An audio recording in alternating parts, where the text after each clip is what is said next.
So இந்த கேள்வியில் பார்த்தீங்கன்னா என்தால்பி சேஞ்ச் கொடுத்துருக்காங்க. என்தால்பி சேஞ்ச் வந்து 35.5 பாசிட்டிவ் அப்படின்னா எண்டோதெர்மிக் ரியாக்ஷன் இல்லையா. அண்ட் என்ட்ரோபி சேஞ்சும் கொடுத்துருக்காங்க.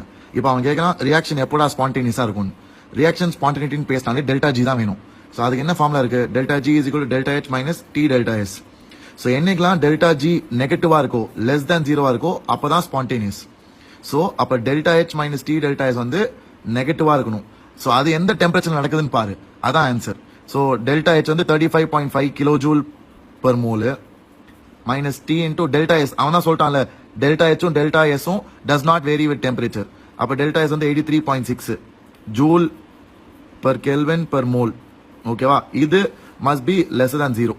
ஸோ இப்போ இதை சால்வ் பண்ணீங்கன்னா டெம்பரேச்சர் அந்த சைடு எடுத்துருப்போம். இதை வந்து கிலோ ஜூல ஜூலா மாத்திக்கோ. அப்போ 35,500 வரும்.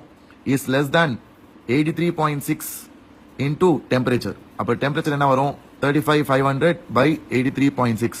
ஆப்ஷன்ஸ் பார்த்தாலே 400 கிட்ட வரும். ஸோ அப்போ 425 தான். And temperature must be greater than. So அதனால தான் ஆன்சர் இஸ் ஆப்ஷன் ஏ. ஏன்னா எண்டோதெர்மிக் ரியாக்ஷன், எண்டோதெர்மிக்னா என்தால்பி பாசிட்டிவா இருக்கு. அப்போ எண்டோதெர்மிக் ரியாக்ஷன் எப்பவுமே ஞாபகம் வச்சுக்கோ, டெம்பரேச்சர் ஹையா இருந்தா இட் இஸ் ஸ்பான்டேனியஸ். ஸோ இதே லாஜிக்ல 15th கொஸ்டின் ஆன்சர் பண்ணி கமெண்ட்ஸ்ல சொல்லுங்க.